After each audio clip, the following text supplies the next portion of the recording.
Well, good morning. It's Monday today. Just returned from a wonderful weekend away in Whitby. Took the parents up there for a couple of days. Had a really good time. Managed to see a couple of little treats at Whitby railway station while I was there. But I'm back up here now, cracking away on the Woolworths style building. Got everything ready to assemble now.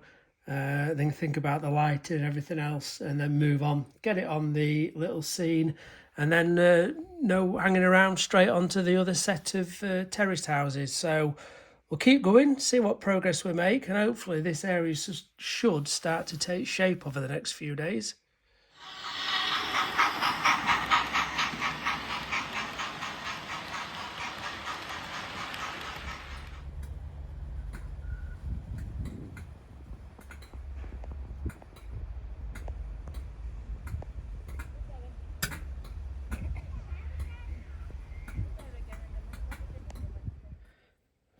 So this is the base of the store, and then you'll have all the doors and the big glass front, some side bits, and then the remainder of the front makes up with those. So I've just gone and I'd painted it with like just a really light, I think it's some Old Wicks urban grey. Just painted the floor with that, and then I've just gone over and marked with a biro. I used my scale rule and I've done an equivalent of 500mm tiles, and I've just used a ballpoint and scored in just to try and make it look a bit like a tile effect floor. You're probably not going to see it anyway because I don't always do interiors. I kind of matte spray over the windows and it turns them like frosty, so you can't see too much in. But if I do decide to do a full interior, at least I've got this on there ready.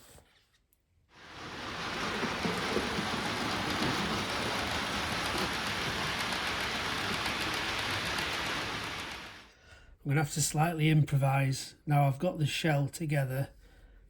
Ideally this brick paper on the side wall I should have left long. I don't know if you can see there's a line down there which is kind of where the window would edge, and that the brick would have come round to there. So I've just cut the edging strips off the sheets of brick paper, and I'm just going to have to like put a decorative edging down that side and down that side just to cover the corner.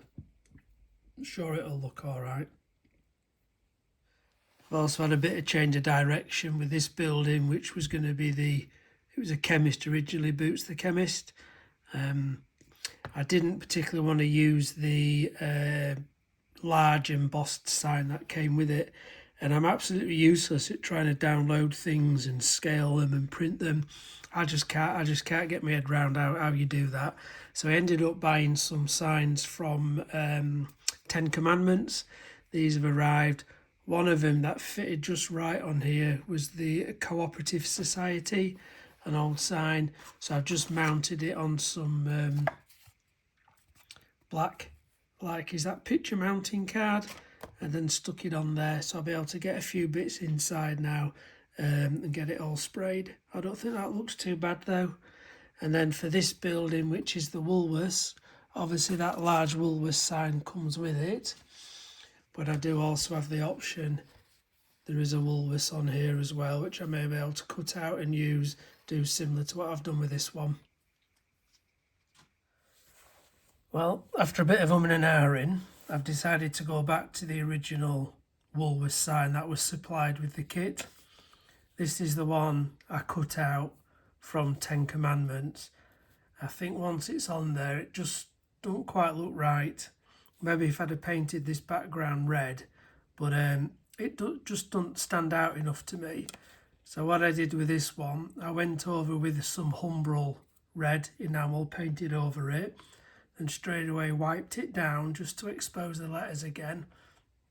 And I've just gone over those letters now with a white pencil just to enhance them, and then I'll matte spray that. But I think because they're the Stand Proud, I think it probably just looks a bit more imposing compared to that one. Actually, just let me show, you probably can't see. So if that's the front of the building, That's that one. And that's the one supplied with a kit. So I think I'm going to go for that.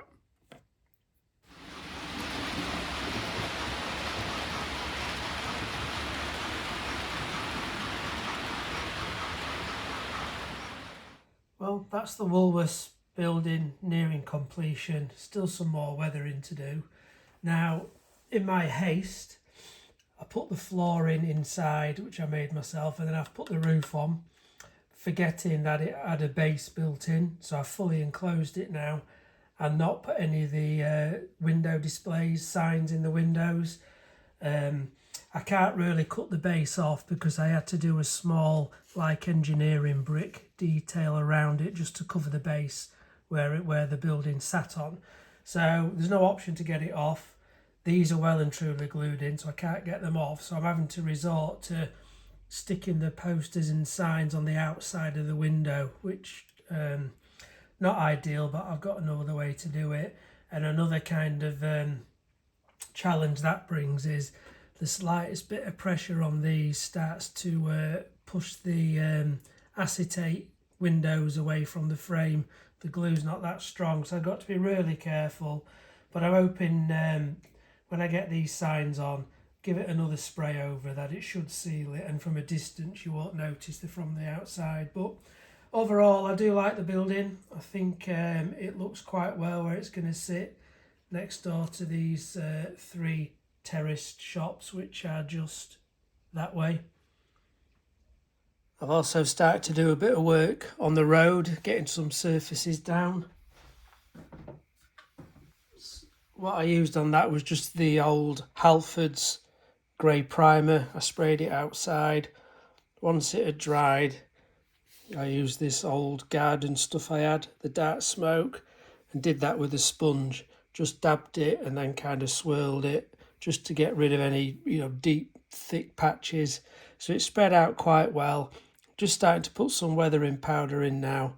It's a little bit shiny, so I'm hoping when I do a matte spray over it, it'll just tone it down. So still bits more to do, but it's starting to look probably a bit more like a road colour than it was.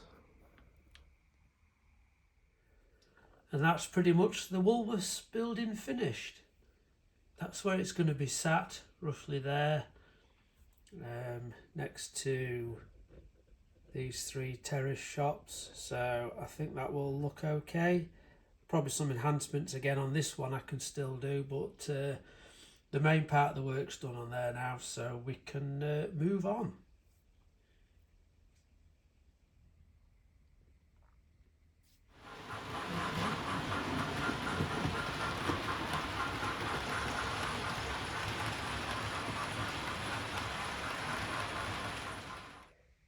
So there's the completed co-op building.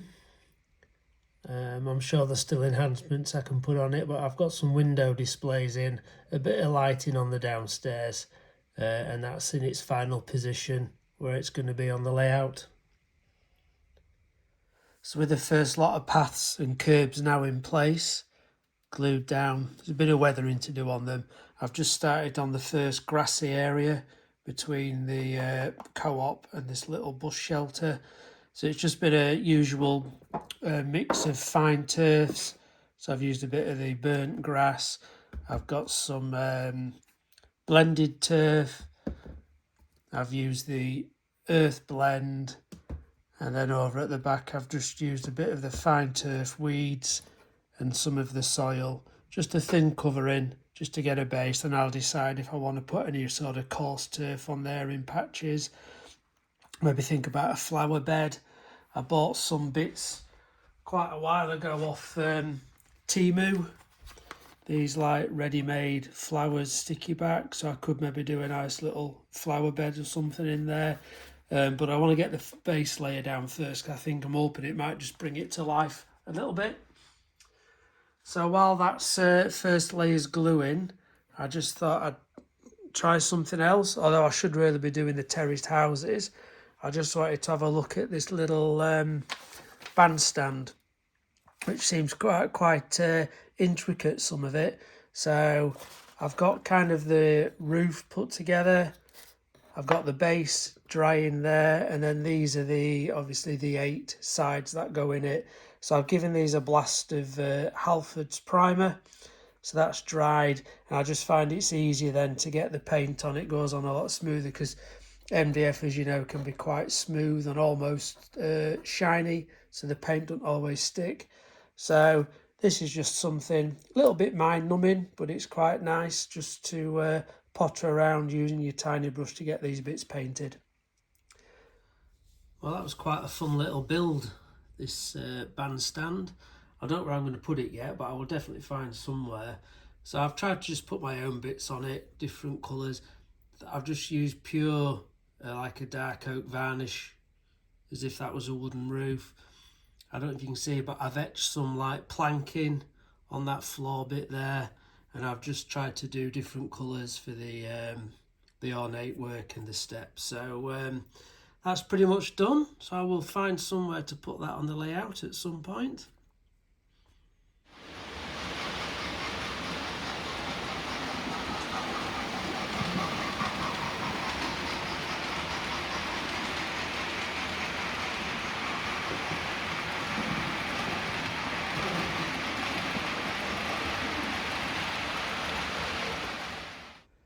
So with the 2 buildings in place, I've got the paths in, I've got this area to sort out. I've just done some white lines. I did this the same method as they did the car park in the station area. Just use the precision masking tape, masked it off, and then dappled the off-white paint on with a sponge. And then I'm just toning them down a little bit now with a bit of weathering powder, just the black, just so they're not quite as bright.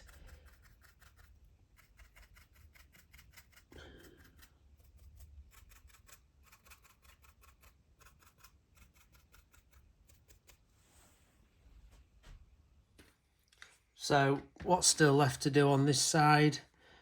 Bit more work on this area. It looks far too flat and neat. I know there'll be some patching to do along here once it's sat in place. Need some street signage and that, probably a bus stop sign, some road narrowing sign for here and some other bits, maybe some bollards I want to put along here, and then just something for the pub, a pub garden. Now I'm guessing pubs had gardens in late 50s, early 60s. I'll have to do a bit of search on images just to see what the furniture looked like back in those days, but get something in this area, maybe fenced off. There's a bit of patching to do over here, but then pretty much I'll be ready to start on this side. But it's probably going to take a bit of a break now for 2 or 3 weeks. We have managed to sneak one more holiday in, so we're going to be away for a couple of weeks. But that'll give me time just to do a bit of research on pub gardens and just think about how I'm going to tackle this area when we get back.